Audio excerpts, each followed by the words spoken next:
bom dia amigos da TV Sonic, da TV 247, olá, segunda-feira, 9h pouco da manhã, vamos ler alguns jornais de hoje, estou aqui com o Globo, o Estadão, a Folha.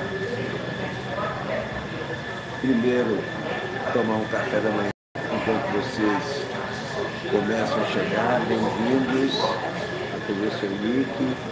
Essa é uma TV de jornalismo, uma TV que geralmente faz transmissões ao vivo, como agora, ao vivo e a cores.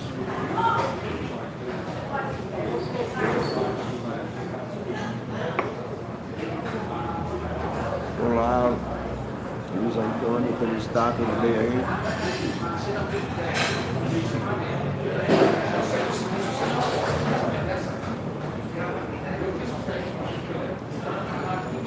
Salomão Cavalcante, bom dia. Você é xará do meu grande amigo Salomão Schwartzman. Aqui está a Folha de São Paulo. Radares e mortes nas rodovias. Mortes diminuem com radares.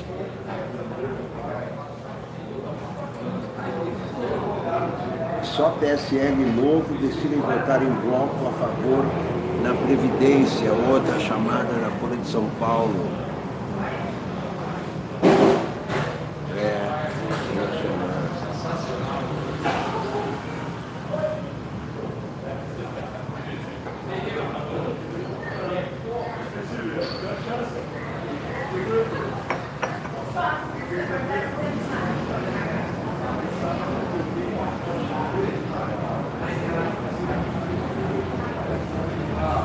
Milicianos vigiam moradores de prédios que desabaram no Rio de Janeiro.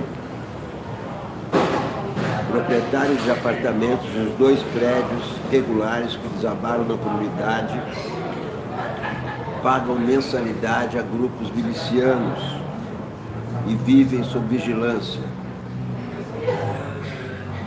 Nesse domingo contavam-se 9 mortos no desastre e ao menos 15 desaparecidos. Quem vai pagar a reparação por essas mortes? Quem vai pagar pelos prédios destruídos? Das pessoas que perderam os apartamentos? Quem irá ressarci-las? Forças Armadas gastaram 2,6 bi em ações nas ruas. Ações nas ruas, hein? 2,6 bi. Atenção. Atenção para esses números. Maria Salete, bom dia de Guimarães, Portugal. Maria Salete.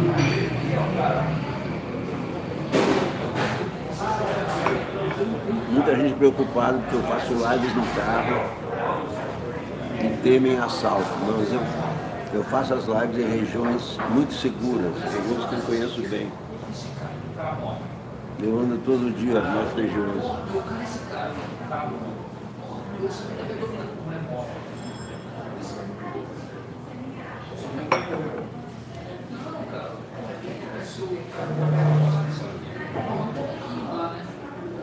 O governo silencia sobre acusações a ministro do PSL. Olá, Guilherme, tudo bem aí?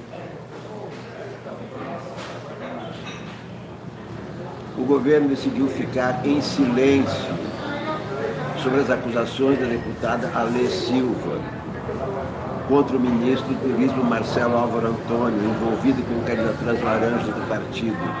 A permanência dele na pasta já era tida como incerta. Escreve o colunista Matias Alencastro na Folha.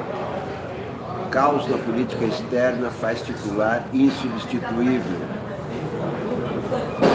Ernesto Araújo cumpre o roteiro que lhe foi atribuído: perseguir quadros do Itamaraty, chegar ao grotesco no revisionismo histórico e siderar a comunidade externa com sua atuação errática, escreve Matias Alencastro. na Folha.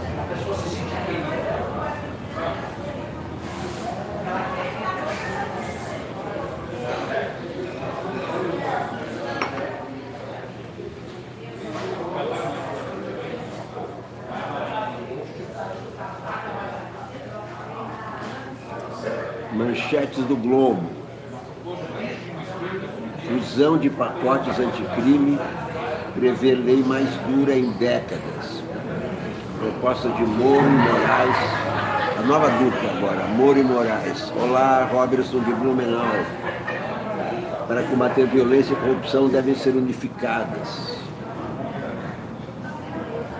O texto final resultaria na mais dura legislação penal do país em décadas. Entre as medidas está o aumento do tempo máximo de prisão de 30 para 40 anos e ainda mais restrições a detentos no regime disciplinar diferenciado. Eu pergunto, algum plano de construção de mais presídios? O plano é abarrotar mais presídios ainda. Guilherme, é surreal como o governo blindou esse ministro do turismo, só mostra o tipo de milicianos que eles são.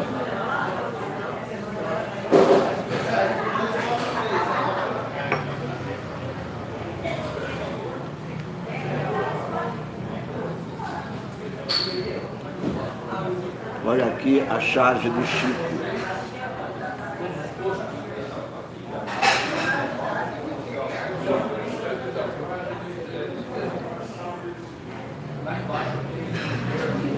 Charge do Chico. Legenda. O exército não matou ninguém. Tá ok? E vamos em frente. Esse é o presidente e esse é o ministro da Justiça do Brasil, retratados pelo meu amigo Chico Caruso, meu amigo de muitos e muitos anos. Estou vendo aqui nas manchetes internas, João Dória quer acabar com o PSDB. Daqui a pouco, mais detalhes a respeito. Daqui a pouco, mais detalhes a respeito dos planos do João Dória de acabar com o PSDB. Acabar mesmo. Ele chegou no partido agora e quer acabar com o partido. Não tem nenhuma história no PSDB, não respeita a história do PSDB e quer destruir o partido em maio, com o novo presidente, indicado por ele. Olá, Meire Marques.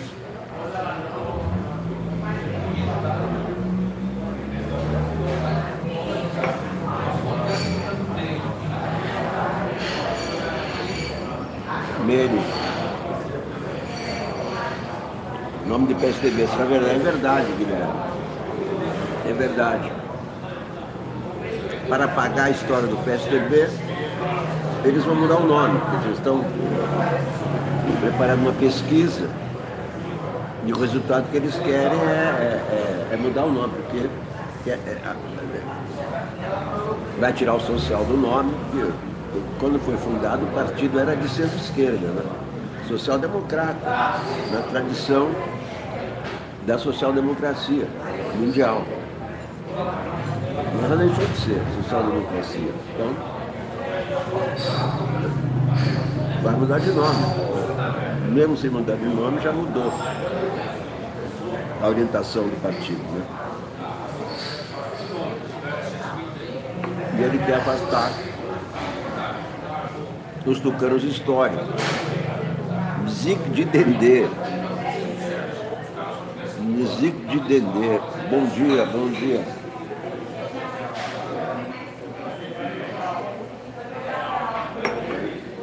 Enquanto vocês estão chegando, vou tomar um café, acabo de tomar um café da manhã e aí conversamos mais detalhadamente a respeito desses assuntos. Manchetes do Estado, ainda não li. Hoje em casa eu recebi o Estadão em vez da Folha. Eu assino a Folha, mas os dois jornais são entregues pela mesma empresa. E hoje eu recebi um Estadão em vez da Folha. 2 mil médicos cubanos continuam no Brasil na informalidade. Calote de concessionárias ameaça bancos públicos. Calote de concessionárias ameaça bancos públicos, diz o Estadão.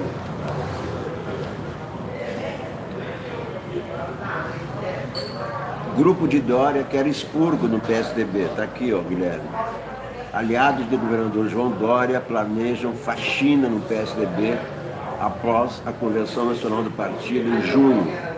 Depois do fiasco dos tucanos nas eleições, a direção executiva deve ser quase toda substituída por nomes pró-Dória.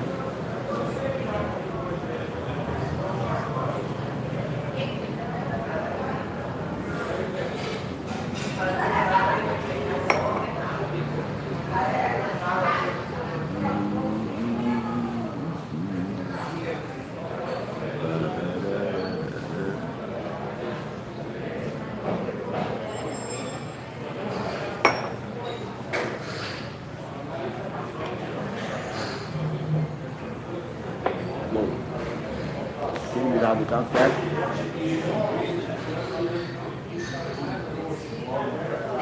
O grupo de Dória quer expurgo no PSDB. Logo quem, né? Matéria na página 8 do Estadão.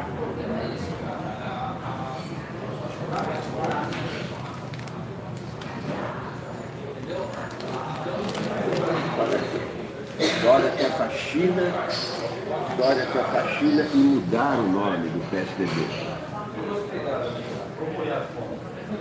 Dória quer faxina e mudar o nome do PSDB. Se for uma faxina igual a reforma que fez no Palácio, né? Transformou uma sala linda e clara num caixão funerário, na sala do Zé do Caixão, gastando R$1.100.000, sem nenhuma transparência, sem comunicar a ninguém. O PSDB está muito mal encaminhado com essa nova eminência parda, né? Porque se ele nomeia presidente, ele é o chefão, mas nem fica na presidência do PSDB, porque, claro, é o governador. A matéria é de Ricardo Galhardo, Pedro Venceslau, maior liderança tucana hoje. João Dória disse que o PSDB encomendou uma pesquisa para avaliar, entre outras coisas, a possibilidade de uma mudança no nome do partido. Muitos partidos já mudaram de nome. O PFL, para apagar tudo que ele fez na ditadura, apoiando a ditadura de 64, mudou para DEM, Democrata. Imagina, um partido que era do golpe da ditadura virou DEM. Então, nomes de fantasia para mudar as aparências apenas. É isso que o Dória quer, mudar o nome para mudar a aparência. Após o fiasco nas eleições de 2018 e tal.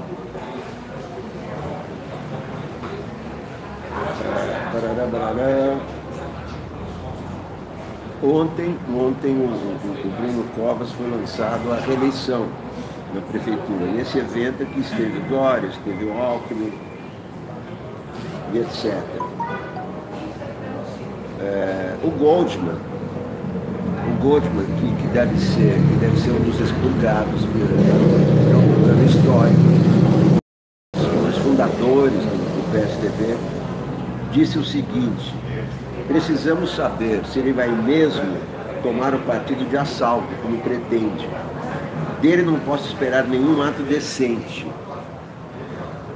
Frase do Goldman. De Dória não posso esperar nenhum ato decente. A motivação do pedido de expulsão de Goldman foi a decisão dele de apoiar Paulo Scaff na eleição para o governo paulista. Uma das aliadas do João Dória, não é? Josefa Betânia lá, é Carla Morando, a mulher de Orlando Morando. Ele não é um político, ele é uma rima. Orlando Morando disse o seguinte: deputada estadual Carla Morando, líder do PSDB na Assembleia. O novo PSDB que nós queremos ajudar a construir não tem espaço para condenados pela justiça e, portanto, deverão obrigatoriamente deixar o PSDB. Realmente é um expurgo em marcha no PSDB nacional, não só no PSDB de São Paulo, se bem que vai ser o maior impacto, porque o PSDB foi fundado aqui, foi fundado por Mário Covas, por Franco Montoro, por José Serra, Fernando Henrique Cardoso, foi fundado em São Paulo, em retaliação à Quércia, que tinha presidente do PMDB e todos sabiam que o Quércia era um grande corrupto. Não queriam ficar no mesmo partido do Quércia, por isso que fundaram o PSDB. Eles fundaram e o Dória está afundando. O PSDB agora vai fundar de vez, apagando a história, mudou o nome do partido, expurgando os fundadores, etc, etc. Fernando Gabeira escreve no Globo, Memórias do Dilúvio. É muito grande, claro.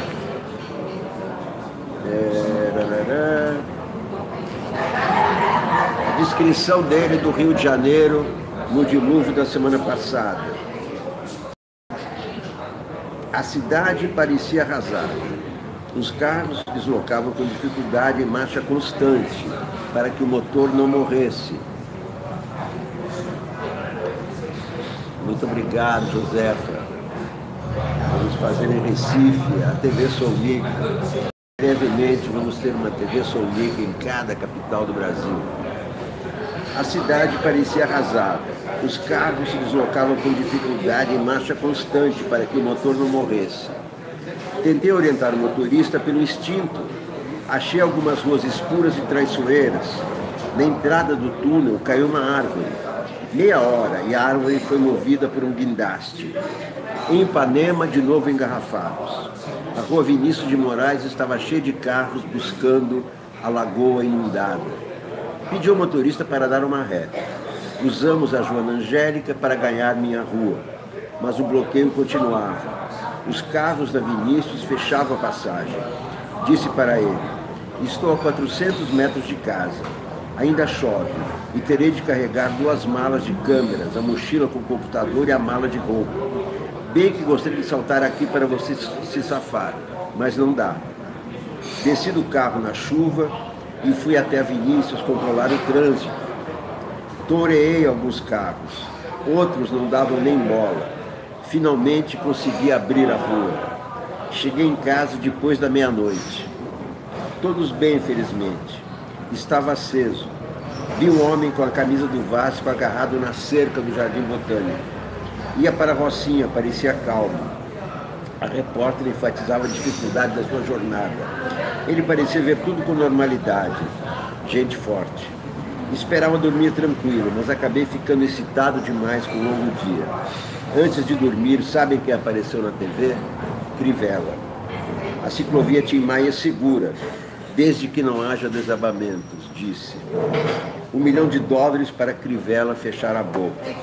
Estou gastando minha fortuna com ele, pensei, antes de adormecer. Fernando Gabeira, no Globo, que mais aqui? Nelson e nós, Cacá Diegues,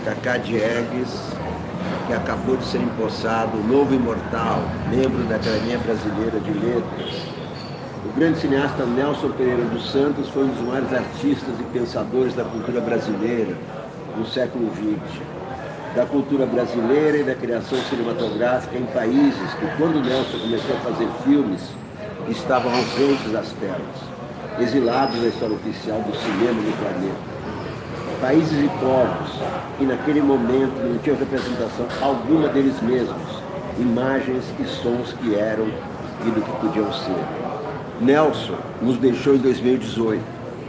Ousei então me candidatar à sua sucessão na Academia Brasileira de Letras, para onde fui eleito e tomei posse na última sexta-feira.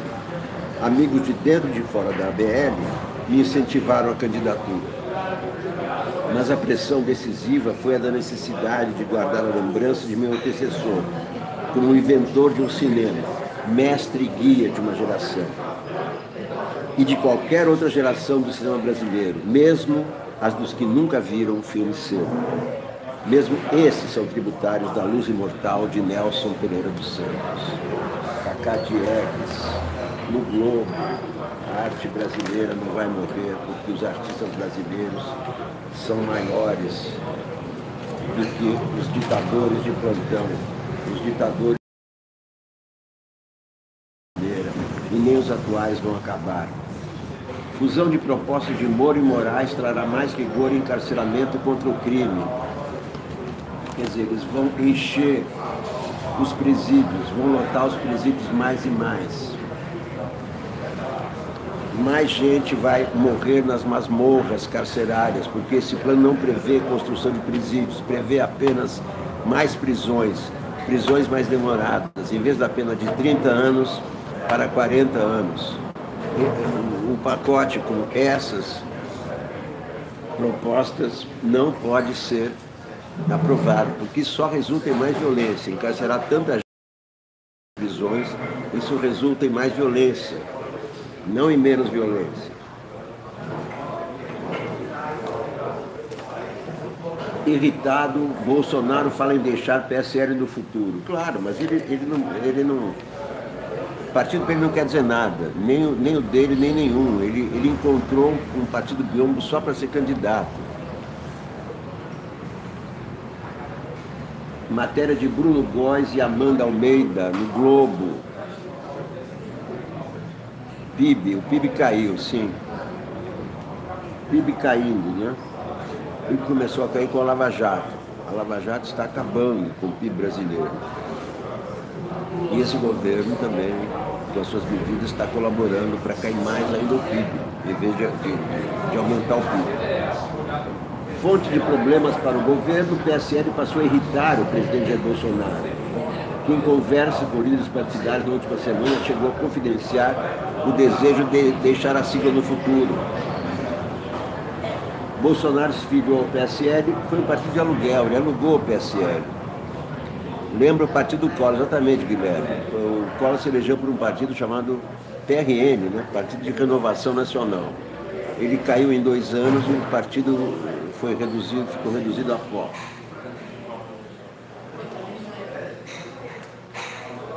Com a eleição de 2022 distante, o governo ainda buscando deslanchar as reformas na pauta do Congresso, as reclamações de Bolsonaro numa reunião com líderes do PR foram entendidas pelos interlocutores mais como um desabafo do que um plano na iminência de se concretizar. Estavam na conversa Unis Lorenzoni, Jorginho Melo, Wellington Fagundes. Conheci o Wellington Fagundes quando ele se candidatou a prefeito lá em Mato Grosso do Sul. E o ex-ministro Dilma Rousseff, Alfredo Nascimento. O desabafo de Bolsonaro foi relatado ao Globo por 2 participantes do encontro que disseram que o presidente afirmou que não dava para continuar no partido e que seria muita confusão para administrar.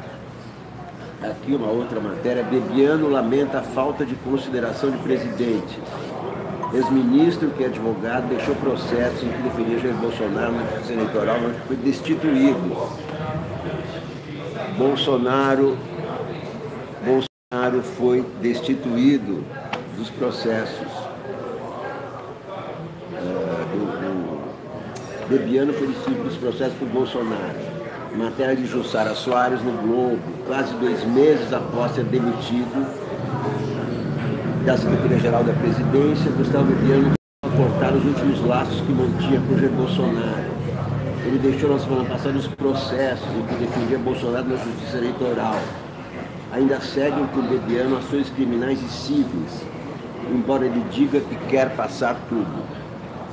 Ao longo de todo o trabalho em favor da família presidencial, Bebiano diz ter reunido 40 advogados que trabalharam de graça sob sua coordenação para defender o clã Bolsonaro na justiça.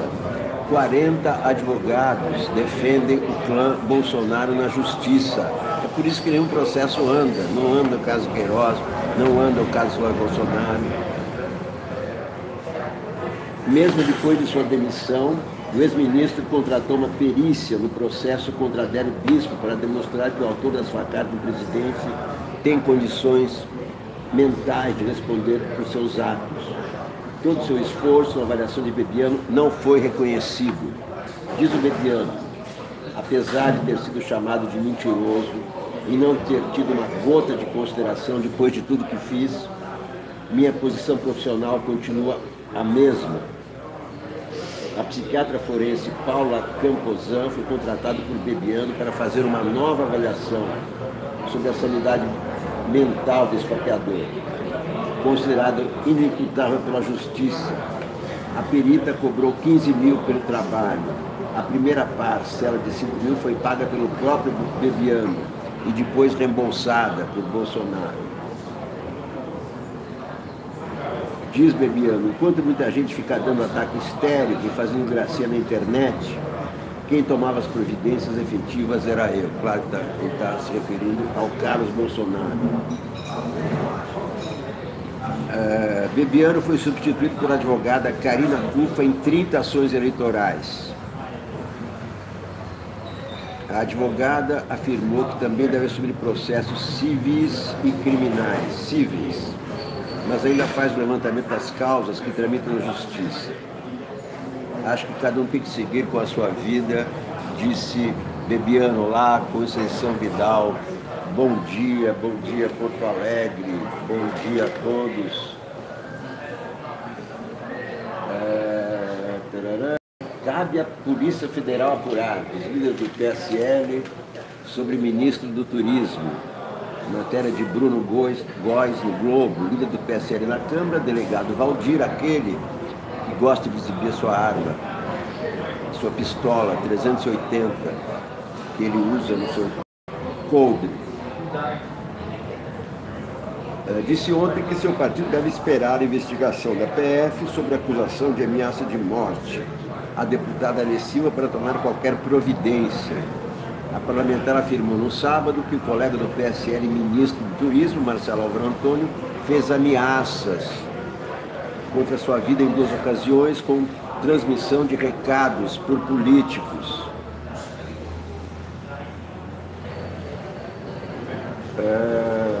Segundo a lei, o ministro usa o presidente Jair Bolsonaro, que resiste a demitir do cargo. Diz ela, eu de fato me sinto ameaçada pelos últimos acontecimentos. O ministro não fala diretamente comigo. Essas pessoas não usam mais telefone, têm medo de estar grampeadas. Então mandam interlocutores. Um viajou 216 quilômetros para me falar pessoalmente, pedir para não levar adiante mais nada. Alê Silva, a deputada do PSL, ameaçada de morte por enviados do ministro do Turismo, assessores do ministro do Turismo, Marcelo Álvaro Antônio, continua no seu cargo. Prefeitura diz que fiscais temem reação da milícia. As milícias que formam currais eleitorais, é por isso que são protegidas pelos políticos. Paula Capelli escreve no Globo, a prefeitura pretende retirar todos os moradores do condomínio Figueira do Itanhangá, na Muzema, onde um desabamento de 2 prédios matou pelo menos 9 pessoas e 17 estão desaparecidas. Além das ações judiciais que garantem liminares a proprietários de imóveis construídos irregularmente, o coordenador de operações da prefeitura disse ontem ao Globo que enfrenta outra dificuldade, montar equipes para fazer as remoções. Segundo ele, fiscais temem retaliação da milícia, que tem o domínio da região. As operações serão feitas com apoio da Polícia Militar. Diz o coordenador José Maurício Padrone ao Globo, ninguém quer trabalhar nisso. Além dos riscos por conta dos milicianos, o servidor está sujeito a responder a uma ação judicial. A demolição administrativa ainda não tem respaldo jurídico sólido. Todos culpam a fiscalização do município, mas ninguém quer fazer esse trabalho. Toda a minha equipe responde a processos por isso. Mas quando os bombeiros derem o aval, vamos começar as demolições e aproveitar para atuar também em outros bairros. Ele contou que os milicianos muitas vezes colocam famílias no imóvel enquanto ainda constroem outros andares dos prédios. Quando casos assim são denunciados, o município precisa recorrer a um chaveiro para abrir a residência, porque os moradores resistem a sair. O fiscal fica muito vulnerável a sofrer uma ação judicial. Nesse momento, ninguém fica do lado dele. O defensor público fica do lado dos moradores. Eu mesmo estou respondendo a 2 processos desse tipo no meu CPF. Se tivermos que aguardar a decisão judicial, a remoção demora 8, 10 anos. Milicianos tomam conta do Rio de Janeiro e as autoridades estão de mãos amarradas. Folha de São Paulo.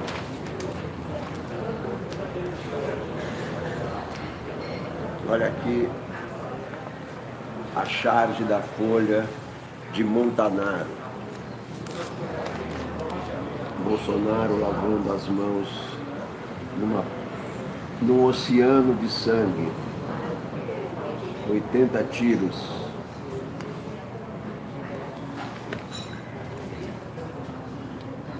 Populismo mortal, escreve o editorial da Folha. Olá, Rita Staquera. Olá, Silvia Montenegro.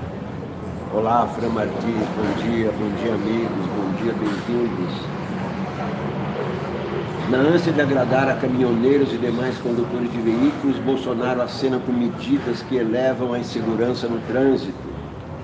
Ao intervir de modo desastrado na definição do preço do óleo diesel na sexta-feira, Jair Bolsonaro deu curso a uma espécie de populismo automobilístico que seu governo ameaça aprofundar. No episódio mais recente, os beneficiários são os caminhoneiros. Entretanto, outras manifestações do presidente e de seus auxiliares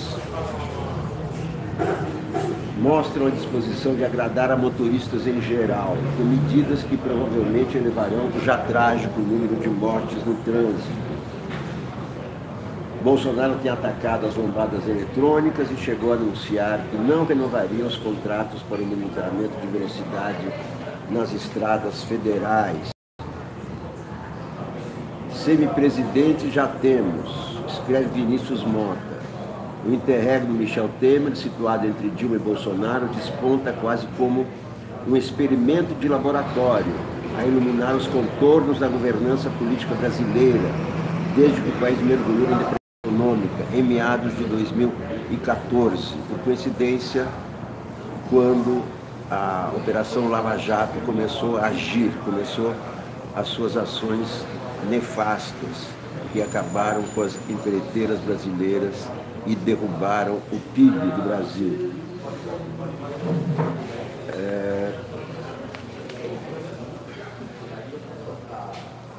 Bolsonaro e Trump. Escreve Marcos André Mello, professor da Universidade Federal de Pernambuco. O debate do governo Bolsonaro trivializa o dilema estrutural em que está envolvido e que é comum a todos os líderes populistas. Olá, Sandra Sarquis. Olá, Márcio Galvão. Ascendem ao poder ancorados em virulenta retórica antissistema, mas governar segundo as instituições existentes. Elas serão decisivas. Apenas no Brasil o populista enfrenta texto inusitado. A retórica majoritária esbarra em colossal fragmentação partidária. O PSL de Bolsonaro tem apenas 10% das cadeiras parlamentares. Mais Folha de São Paulo.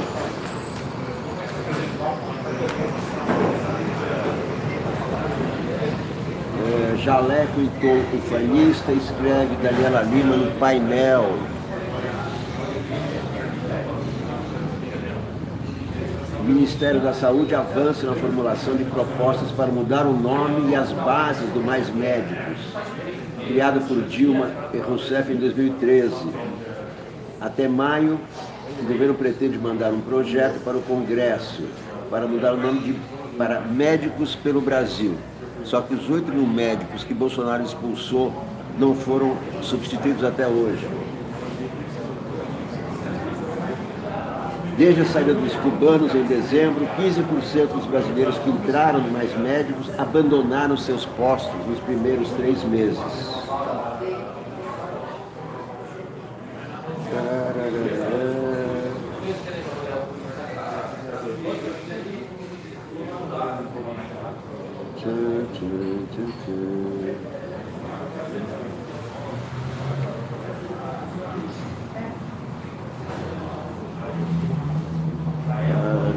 Nada de interessante aqui. Eu estou abrindo agora a folha junto com você, então já estou selecionando as notícias mais interessantes. Segunda-feira é um dia mais ou menos morto, porque pouca coisa acontece no domingo, né? Domingo o Bolsonaro dedica a videogame, né? Ele passa o dia jogando videogame. A esquerda não petista, escreve Celso Rocha de Miranda na Folha. É muito bom, enfim, que haja novas forças progressistas disputando com o PT, escreve Celso Rocha de Barros. A derrota do PT na eleição de 2018 abriu a competição pela liderança das esquerdas. O PDT de Ciro Gomes parece ser um desafiante natural para os petistas. Tem um candidato carismático, bem conhecido e que ficou em 3º lugar na última eleição. Em 2018, a estratégia de Ciro fracassou, contando que as intenções de voto em Lula murchariam após a prisão. Ciro se posicionou bem à esquerda para atrair os lulistas desiludidos. Passou muito tempo falando em anular as privatizações de Temer, atacou Sérgio Moro. Quando o PT não murchou, Ciro estava mal posicionado para desempenhar o papel de terceira via.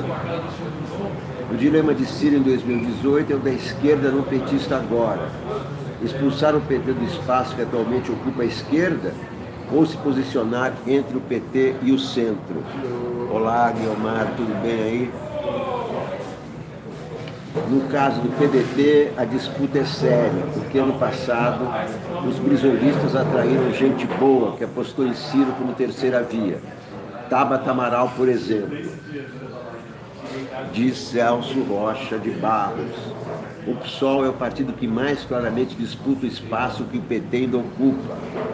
Tem uma ótima formação de quadros, Marielle Franco, Talíria Petroni, e histórico de defesa das minorias e de combate à corrupção. Antes de atualizar seu programa econômico, o PSOL não disputará o centro e terá dificuldades em eleições majoritárias, mas nem todo mundo acha as majoritárias prioridade. O ótimo desempenho do governador Flávio Dino no Maranhão poderia colocar o PCdoB em boa posição na disputa pela liderança da esquerda. O partido está à esquerda do PT, mas é dos não petistas o mais próximo do lulismo. O PCdoB já demonstrou disposição para fazer alianças amplas, mas a falta de um acerto de contas com o passado stalinista é inexplicável e torna o partido um alvo fácil. Por motivos diferentes, PSOL e PCdoB exemplificam algo que é comum na esquerda não petista. Muitas atualizações programáticas podiam ser adiadas, enquanto o PT ia na frente, levando as porradas. Talvez não sejam mais. Mais ao centro, a novidade do PSB para a disputa. O partido passou por uma fase de indefinição ideológica a partir de 2014. Quando Eduardo Campos se candidatou à presidência pelo PSB, teve que acomodar aliados conservadores na sigla. Eles deveriam ter ido para o PSD, mas Kassab rompeu a aliança na última hora. Com a morte trágica de Campos, os conservadores resolveram ficar lá mesmo. Que beleza, comenta Celso Rocha de Barros. E só recentemente a esquerda recuperou o controle da legenda. O PSB recebeu reforços importantes vindos da Rede Sustentabilidade, como Alessandro Molon. O problema do PSB e de outros centristas, como a Rede, é que, aceitem minha palavra nesse caso, não é fácil ser centrista contra Bolsonaro. Defender a Lava Jato era bem mais fácil antes de Moro aceitar ser ministro. Defender a reforma da Previdência era bem mais fácil antes de enfiarem essa picaretagem de capitalização no meio. A centro-direita, com quem se poderia negociar, não está no governo E ninguém sabe se concessões a Bolsonaro facilitarão ataques futuros à democracia. É muito bom, enfim, que haja novas forças progressistas disputando com o PT. No mínimo, a competição pode fazer os petistas trabalharem melhor. Só torço para que os desafiantes entendam logo que não é à toa que o PT anda desorientado. Os problemas são difíceis. Exatamente, está muito difícil para a oposição. Porque o próprio governo é a sua oposição. O líder do PSL, o delegado Valdir, o delegado da pistola 380, o seu discurso parece ser um discurso de oposição. E dentro do PSL há vários grupos, contrários, inclusive, à orientação do Bolsonaro. É uma confusão imensa. Vamos ver aqui. Segundo o Caderno do Globo, se tem uma coisa interessante. Joaquim Ferreira dos Santos, o juízo final chega aos Palácios do Rio. Esse Joaquim Ferreira dos Santos é um ótimo jornalista, escreve muito bem. Deixa eu só ler algum texto. Eis que vos trago o anúncio do rio que o dragão vomitou no Apocalipse bíblico, e ele vai atrás de quem soterrou as irmãs do morro da Babilônia. Escutai a voz ensandecida deste último temporal. Ele corrigirá as injustiças de abril e soltará seu mais tenebroso soldado, tubarão branco aprisionado no Aquarim. Em sua fuga sobre a orla Conde, ele ressuscitará os polvos fantasmas do mercado de peixes na Praça 15. Os dentes afiados de um, os braços asquerosos dos outros. Eis que vos narro a cena final. Eles invadirão o palácio dos deputados na 1º de março, e em nome do motociclista afogado no alto da Gávea, não deixarão acima das águas quaisquer das deletérias excelências responsáveis pela infelicidade carioca. Eis que vos anuncio o dilúvio restaurador, o cobrador furioso por tanta vulgaridade e ignorância. Canalhas, escrotos, afoguem-se todos, é o grito do Joaquim Ferreira dos Santos no Globo de hoje. Meus amigos, muito obrigado pela atenção. Essa foi a leitura matinal dos jornais de hoje, do TV Sonic. Peço, por gentileza, compartilhem, peço que se inscrevam, os que ainda não se inscreveram, peço que peçam seus amigos para se inscreverem também, porque esses canais só existem enquanto há novos inscritos, enquanto há visualizações. Nesses canais não adianta investir dinheiro, Paulo Caramone. Esses canais subsistem graças a vocês, que assistem, que compartilham, que se inscrevem, que dão likes. Essa é a lógica dessa nova realidade. Essa é uma TV de jornalismo, é uma TV que não aceita fake news, que rebate teorias da conspiração e que se baseia em fatos sólidos para comentar, para opinar e projetar o futuro do Brasil. Eu volto ainda hoje, a qualquer momento, com novas edições, sempre que houver novas notícias, novos acontecimentos, sempre que houver novidades e sempre que eu sentir a necessidade de conversar com vocês, que é praticamente a toda hora. Muito obrigado a todos. Até a próxima. Tchau.